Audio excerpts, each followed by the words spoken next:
Radical season-ending loss, but pretty much a season-ending loss for the Minnesota Vikings. Now on Mackey and Judd. This chart makes it as clear as I can to you. The pie chart of blame. You want to blame somebody? The Rock knows how you feel about pie. All right, Judd, you go ahead. You put your pie in the oven with however many slices you would like. It's Christmas week. Lots of pie this week. I've only got 4 pieces of pie. So for me, it's pretty small. 40% goes to Vikings defensive players who simply, and this is a season-long award, okay? Vikings defensive players who simply shouldn't have had to play as much as they've had to play. Well, right? why are you blaming them then? Okay. No, I'm just saying that they were put in a position to fail, and shockingly, they failed. I'm talking about a guy like Chris Jones, played 31 of the 64 snaps, all right? It was bad. After Troy Dye collided with Harrison Smith, and I believe suffered a concussion, Hardy Nickerson played 16 snaps. Like, you are playing guys who simply shouldn't play. Kendricks has been out for 3 games now. Michael Pierce out for the entire year. Daniil Hunter, the same thing. The Bears rushed for 199 yards. Yeah. The interior of the Vikings defensive line is made of backups who absolutely stink. It's not their fault. They just stink, okay? Pierce didn't play. The Vikings in 2020, with 2 games left, have given up 100 yards on the ground 11 times this season. 11 times. It's pretty bad. Chris Jones, who was splitting snaps, probably not playing as much as Chris Boyd, who's now out. On Sunday, I saw him miss a tackle. There was a short pass caught by, I believe it was Mooney of the Bears, okay? He puts like a small deke on Chris Jones. Chris Jones is just gone. So instead of being a gain of like 3 or 4, it's a gain of like 12. I mean, that Mooney, though, he's the second Have you coming ever heard of him Jerry until Rice. yesterday? Listen, that guy is a burner. I also saw one where the Bears receiver caught the ball, and I think Jones thought he had pushed him to go, or that he was going to go out of bounds. So Jones stopped, and the receiver just sort of kept running. Used the footwork, and he shifted himself and just kept going. Okay, like, these people shouldn't be playing, Dude. and if they do play, it should be on special teams. That was Allen Robinson, by the way. Okay, yeah. Who's a really good player. But the point is, 40% just on godforsaken players who you will never hear from again after 2020 and who shouldn't be playing but have to play. God bless them. I'm glad they're getting paid, but my God, I don't know why. I got your Chris Jones stat of the week here. I'm sure Declan probably saw this. Did you peek at the Pro Football Focus numbers this morning yet? I saw them, but I didn't see all of them yet. It's one of my favorite Monday morning rituals. A lot of people like to go sit on the throne and open a newspaper. Oh, no. Old Macadac likes to open the Pro Football Focus analytics to see just how bad it was for the Vikings defense. Yeah. So Mitch Trubisky threw for 202 yards yesterday, okay? 50 of those yards, so 25% of his total yards, weren't just Chris Jones targeted yards. They were Chris Jones yards after the catch. Oh, yeah. That's what I'm talking about. So if you want to like dice up, okay, who's to blame for the 202 Mitch Trubisky yards? 50 of the 200 yards weren't just Chris Jones gave up 95 of the 202 yards. 50 of them were just missed tackle yards after the catch. So nice work there. Here's the thing. He doesn't miss the tackle because that's insinuating that he tries to make it. He just sort of like watches. He's a cone. He's disinterested. He's a cone. He's like a cone. He's just sitting there and you're like, I'm just going to go around this cone. Yeah, he was targeted 6 times, 5 catches, 95 yards. So 20 yards per reception, and over half that coming after the catch. Also, all 5 of those receptions resulted in Bears first downs. That is about as bad as you can possibly play. Chris Jones. 40% to guys like Chris Jones who should not be playing. Happy holidays. Merry Christmas. The Rock knows how you feel about pie. 30% pie portion number 2 from me goes to, follow along here, Gary Kubiak and by extension, Zimmer. Okay? 30%. Zimmer's influence on Coobs has managed to make a guy who might be a Hall of Fame offensive mind not as good. Some statistics. Justin Jefferson, first half yesterday, 3 catches for 41 yards, okay? And the Vikings' possessions went like this. Punt, touchdown, punt, gave up the ball on downs, field goal, 10 first downs. All right. The Bears, now I understand the Bears' defensive front is really good. Mm-hmm. But keep in mind, they went into the game, I think, with 3 regulars in the secondary out, and they lost another guy. So, like, the secondary's decimated. They've got nobody back there. They are technically probably as bad or worse, actually, secondary-wise, than the Vikings are, okay? And you've got a quarterback who can make these throws. And then they come back in the second half and go like this. Touchdown, field goal, touchdown. Hey, going pretty well now. Give the ball up on downs, and then the final pick to end the game, but 16 first downs. Jefferson finishes with 8 catches for 104 yards. And I guess my question is this one. Where was Jefferson the entire game? Like, opportunities, and I understand you've got to get the ball out quick, all right? I'm not debating that. You don't have time for a ton of deep shots. I get that. I watched enough football to get that, all right? But you have chances to hit Jefferson short. And you know what? The last time I watched him play, and I might be wrong now, he was a really good athlete.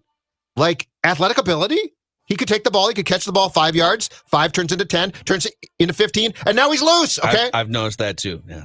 All right, last thing on that point too. Last thing, because this just sets the mother bleeping tone for this game, all right? Yeah. The Vikings get the Bears 3 and out on the first drive of the game. The Vikings then get the ball at their own 12. Not ideal, but they've got the ability to matriculate down the field, right? Cousins gets sacked, 6-yard loss. 2nd and 16 from the Vikings 6. Let's go to the tape. Dalvin Cook takes the ball off left tackle. No gain. Okay, it's now 3rd and 16. You're really up against it. Something big's coming. I can feel it. You got Jefferson, you got Thielen, and you're at your own 6. You're going to do something? Shotgun. Okay. Hut. Cook left end to the 16 for 10 yards and you punt. That's the tone. That's the tone. Like, that's the tone. And then I tweeted that and I got an immediate response, guys. Well, after Cousins got sacked, do you want them trying to pass from down there? Yes. Do you know how much he makes? Yes. Do you know how good Jefferson is? Like, what are you saying? It's an automatic handoff. If they lose yards on first down or if there's a sack, automatically in their minds, oh, the drive's over, oh God. Like, no, it's not.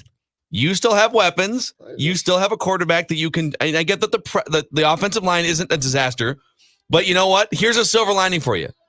Even though the offensive line is a disaster, they still keep Kirk clean much more often than he gets sacked or pressured, okay? It's getting closer to a 50-50 split, but it's not a guarantee. And so you can't just, like, not pass in those situations. Of course not. And they just say, oh, punt. Do you remember Metrodome 2007, or I think it was 7, or was it? No, yeah.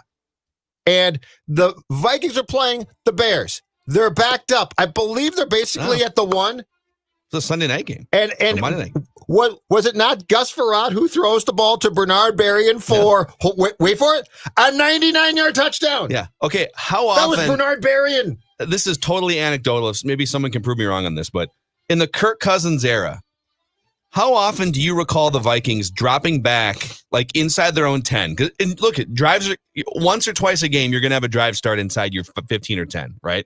You're gonna have to dig out. How often do they drop back and throw a ball 45, 50 yards down the field to one of their stud wide receivers? It's always, all right, strap in, 17 play drive coming up here. Let's matriculate. You're right. You're right. So Coobs and by extension Zimmer for the offensive philosophy. The Rock knows how you feel about pie. So that's 70%. I'm going to get you up to 95% now with a 25% chunk of Christmas pie going to the offensive line. And I want you just to drink in the statistics for the past 3 games, which starts with Jacksonville, which entered the game against the Vikings with 11 sacks on the season, okay? They had 11 sacks. It was the least in the National Football League. And then Tampa, and then obviously yesterday, Chicago. Mm-hmm. Kirk Cousins yesterday sacked 3 times and hit 11 times. And the Bears front is good. But the past 3 games, the totals, 13 sacks, 37 hits. He's been hit 37 times in 3 games, starting with a Jacksonville team that had no rush. The offensive line, and I get it. Cousins, as was stated by Jefferson yesterday, does need to deliver the ball faster at times. But that being said, those are ridiculous stats. There's nothing to see here, by the way, Jed. You're just trying to stir up drama with this Justin Jefferson stuff. I don't know what you're talking about. You know what? I will say this. O-line, do your bleeping job. Do your job. I mean, my God, can you not pass protect? We are now in what, game 14 yesterday? You've had your line with Cleveland in place together for quite some time now. And Dakota Dozier is terrible. I don't know what made them think that he could start. Again, I'm sure he's a nice guy. Merry Christmas. Yeah. Happy holidays. Is Brett Jones, did he die? But what is going on? Why is this guy playing? Yeah. So super weird. 25% goes to an offensive line that simply is just pass protection-wise feeble. That leaves 5% for my guy. I love him, but unfortunately, he dropped what would have been an absolutely key touchdown pass after Jefferson got mad at Kirk late in the first half there. Irv Smith Jr. gets 5%.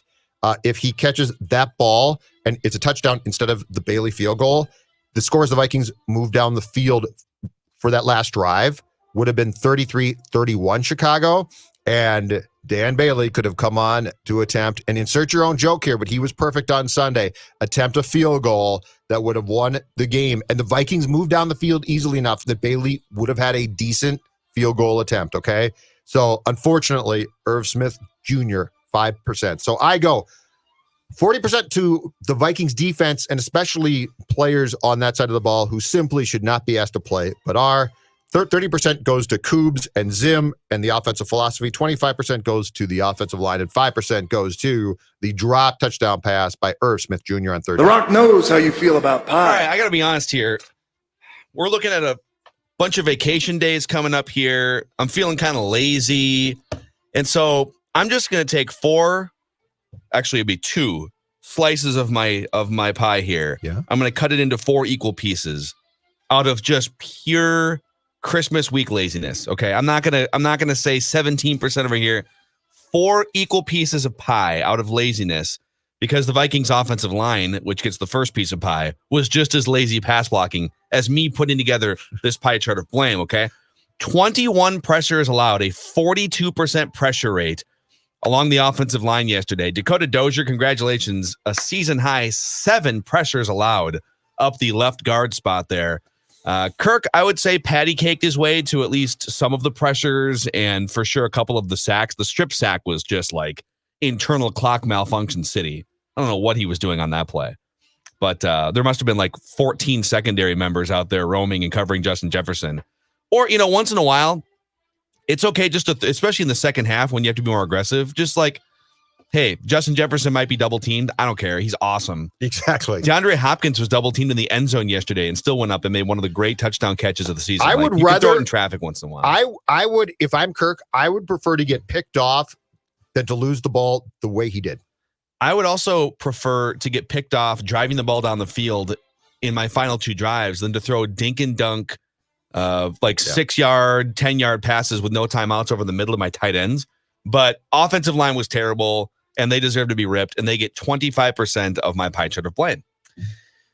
This is where our paths deviate a little bit. Like, I agree with everything you just said, but I'm going in a different direction with my pie chart. I'm giving 25% to the combination of Danielle Hunter's faulty C6 vertebrae and Eric Kendricks' tender calf muscles. Because if those guys play in this game, and if they play against the Buccaneers last week, the Vikings probably win both those games, even with the kicking problems. And it's just a different story for Tom Brady, who was kept completely clean last week. And Mitch Trubisky was only pressured like 11 times, I want to say. So he was totally clean.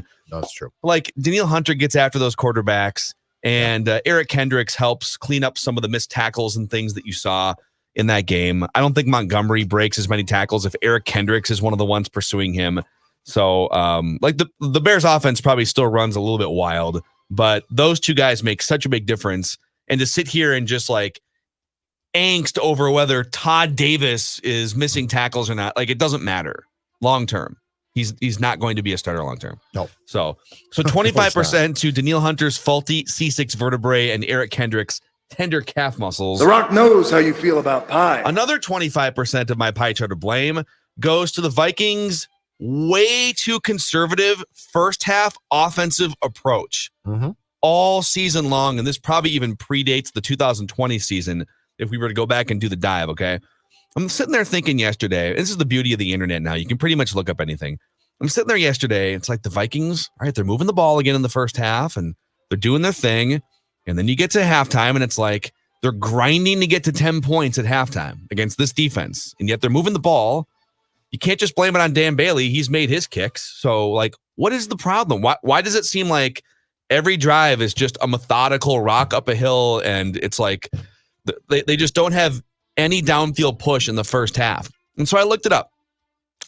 The Vikings are one of the 5 lowest scoring first half teams in the NFL. They are the highest scoring fourth quarter team in the NFL.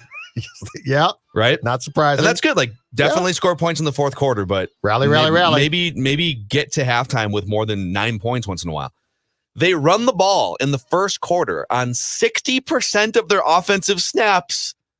League average is 45%. Well, that's a rule, right? You have to establish the run. Hey, listen, it's 2nd and 16. What should we do? Let's run Dalvin. Yeah, let's run Dalvin. I feel like teams misconstrue what establish the run means. When you have Dalvin Cook in a uniform, your run is established. Okay. It has been established. Dalvin Cook is active. He is a threat. You can still run play action, even if you haven't pounded the rock 70 times in the first half. Like, what do you think this is? That they're all just like a bunch of Nintendo-controlled computer players? Like, they must be tricked for a half. But here's my question. In question. order to set up play action. But here's what I don't get. So you spent last week, I would hope, preparing for the Bears. And you know the Bears' defensive line, right, is stout. And they've got Khalil Mack, and he's a really good player. And you know that running the football is going to be hard. I don't care if you're Dalvin Cook or Gale, say. I don't care who you are, all right? It's going to be tough.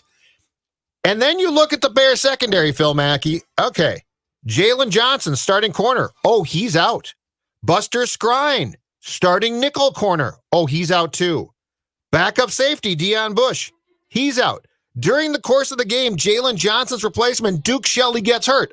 So, like, the Bears have nothing. All you have to do is figure out how to avoid the rush long enough to pass the ball. And and you know what's going to happen, Phil? You're going to score points that way. Establish Dalvin Cook. But I mean, establish Dalvin Cook. How do you not look at this on the depth chart and be like, you know what? Today's a passing game. Dude, if I saw this correctly during the game yesterday, somebody found this. Of the first, I think it was Chris Long from Channel 5. Of the first 22 offensive plays, Dalvin Cook was featured 15 times. It's like, okay, he's awesome. Totally agree that he's awesome.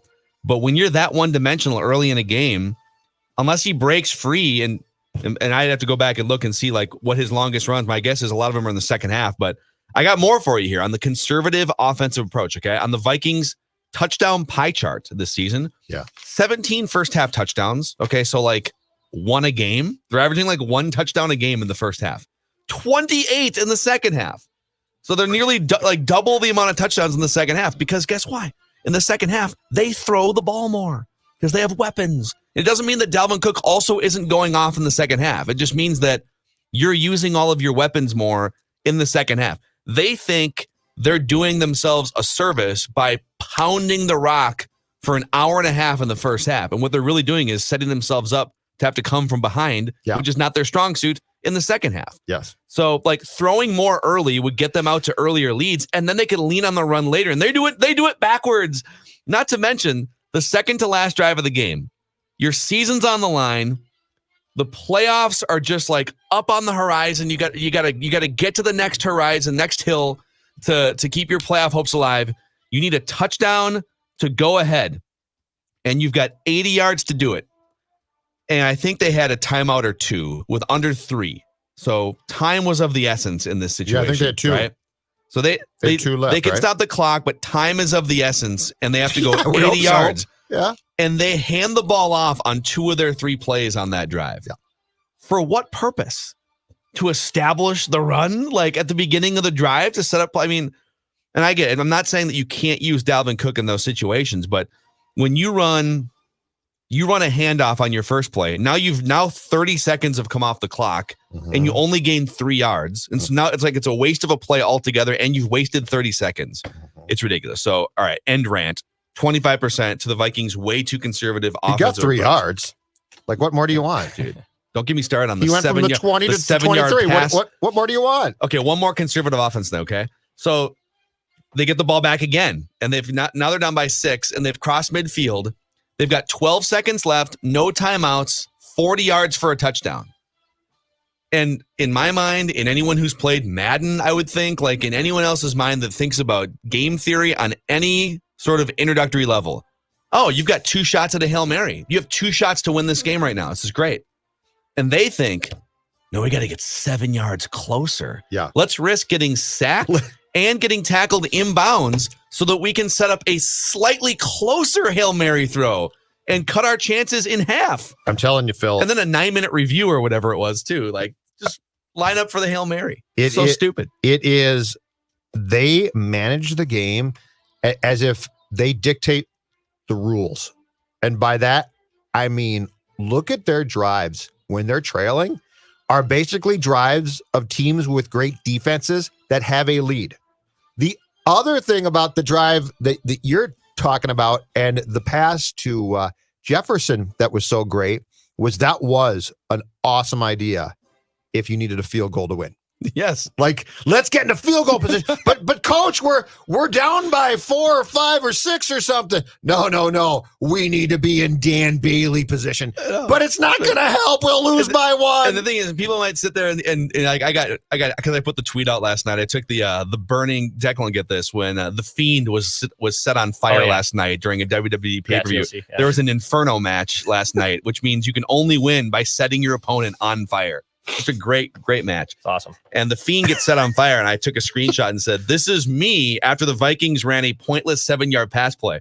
And of course, a bunch of people are like, there were so many other more important things. I agree. There are a lot of more important things in that game, but that type of thinking is a microcosm. Because my question is, wait, they think running a fairly high risk with no timeout, 7-yard out in that spot where you could get sacked, you could get picked, you could get tackled in bounds, and then you don't get a shot at the Hail Mary. They think you could run out of time. Like, you could. The fact that they think that's a play that you should run in that spot leads me to think, well, what else aren't they thinking about? Like, what are the other there's things a lot now. So Anyway. There's a lot. All right, and my last pie. Sorry, The Rock knows how you feel about pie. 25% Therapeutic. to Kirk Cousins' historical gravitational pull toward 500. The Vikings are set up. They're probably going to go 7-9 at this point. I advise 6-10 now that you've lost these 2 games, but it'll be around 500. They're not losing to Detroit, I don't think, unfortunately. He is now, after yesterday's game, as a starter, 50-50-2. He is exactly 500 with 2 ties again after these last 2 losses. His starting seasons as a quarterback have been 9-7, 8-7-1, 7-9, 8-7-1, 10-5. Good job. 6-8, and then whatever they finish the last 2 games with. And so, look, if you're a 4-win franchise with a crappy quarterback and you're looking to elevate your situation to relevance, Kirk's great. He brings competence to the quarterback position. If you're a 500 franchise or better and you're looking to win a Super Bowl, well, I guess on the bright side, you don't really run the risk of being 4-12 because he is a competent NFL starting quarterback. And so I'm watching these games thinking, and then around the league in red zone, I would be so curious to see one of 2 things, either Kirk in a fully empowered modern offensive system to really prove once and for all if he can maximize his arm talent, or the other Vikings offensive weapons in a more modern offensive system with a more modern mobile quarterback to avoid some of these offensive line problems. But Kirk Cousins' gravitational pull toward 500. You mean like Jalen Hurts, Kyler Murray, Lamar Jackson? You mean a guy like that? Do you know, Josh Allen, man. Do you know, I would make a case that if you magically waved a wand today and the Cardinals said, you know what, we're going to gift you for Christmas Kyler Murray. He's yours. The Vikings coaching staff would say, oh, yeah, but here's the thing. We got 33. we run the ball, Kyler, and you don't do that as much as 3-3 does. Dalvin Cook runs the ball. I really have serious doubts and questions about whether the head coach could adapt to what we're talking about now. Oh, I don't even have questions. No, but I'm just saying, like, you want to see something that I don't think that you could do unless you did change the coach. Yeah. It's actually kind of amazing that they've been as good offensively as they've been this season with all the different, like, weird fitting pieces. The offensive line has been a mess at various points, and they've got this, like, feature your running back until he can no longer move in the offseason mentality, yet they've got an explosive passing game that they dust off once in a while. But they really don't like to use it. Jefferson's okay, but super weird. Well, I'll say this. Stephon Diggs, my man, has been proven like everything he thought was exactly right. Yeah. Yeah, he wanted a more modern and pass-centric. He's like, let's drive the new car, Zim. Zim's like, that new car does not come out of the garage, Stephon. We are driving our 78 Buick. Stephon's like, but these new cars have lane assist and Apple CarPlay. No. It's great. You can just tap any app you want. But But this Volvo has a V6 in it.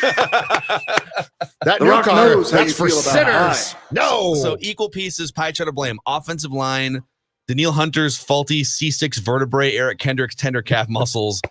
The Vikings' offensive approach is way too conservative in the first half all the time, and Kirk Cousins' historical gravitational pull toward 500. Declan, your pie chart. All right, just 2 pieces of pie. 2 pieces of pie. Very efficient.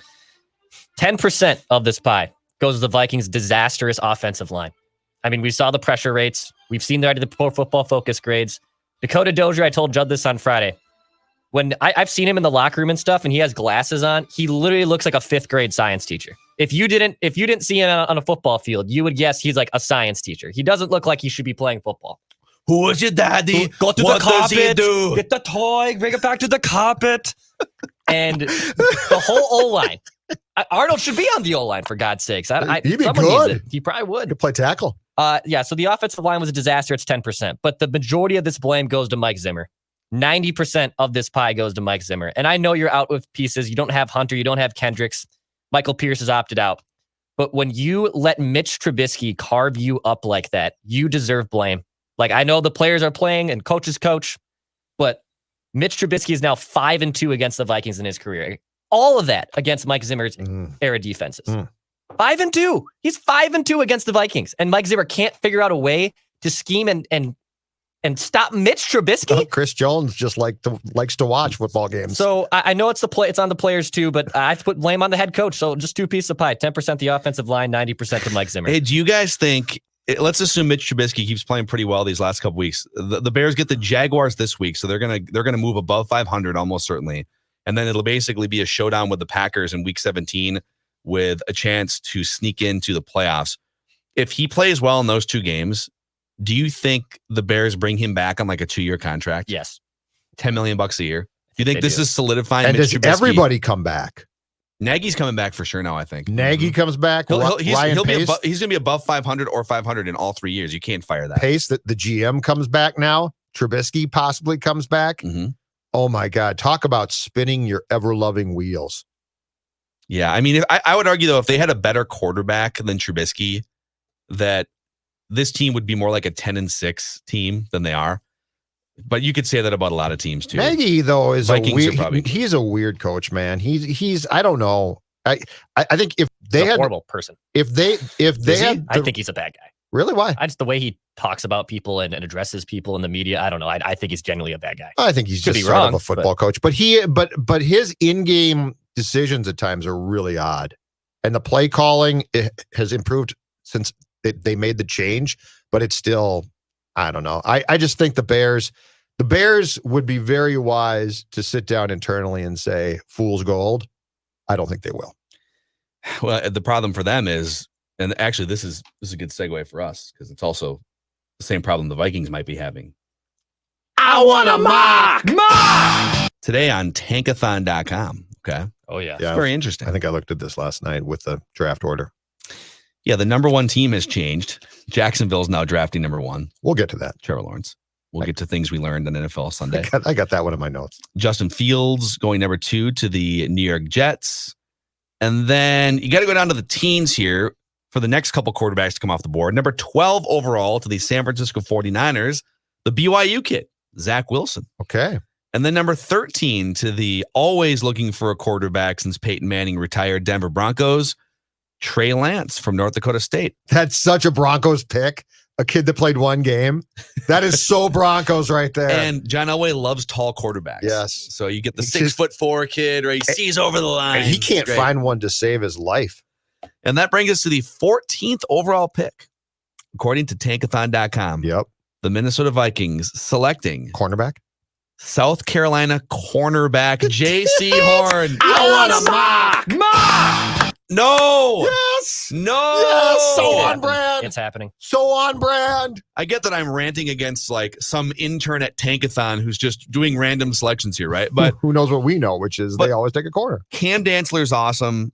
He has absolutely emerged in the second half of the season. Oh. Jeff Gladney has shown flashes. Those guys are starting. Can I next make year. a case? Mike Hughes is fine. No. You do not need to draft a cornerback. No. Sign a veteran. Well, yes, but the last thing that you said about the current cornerback crop, I think, is probably not true. I don't know if Mike Hughes is fine at all. Like, he's got a neck problem. And this is the second consecutive year. You could see Zim pushing long and hard to say, I need a third guy, a nickel guy. He plays 65% of the snaps. He's incredible. I need Figure this, it out, Rick. Zim. I need this, Rick. But you have two good young starting cornerbacks, even without Mike Hughes. Sign someone off the scrap heap, an average cornerback to play slot or whatever. You. I'm not arguing with you. I'm telling you what's going to happen. Dude, like if they don't draft 9 Declan, offensive guards, do they in not this take a upcoming corner? draft, Do they not take a corner? It's corner or offensive lineman. That's what'll happen. if they take a corner, I don't want it to happen. I will move to Canada.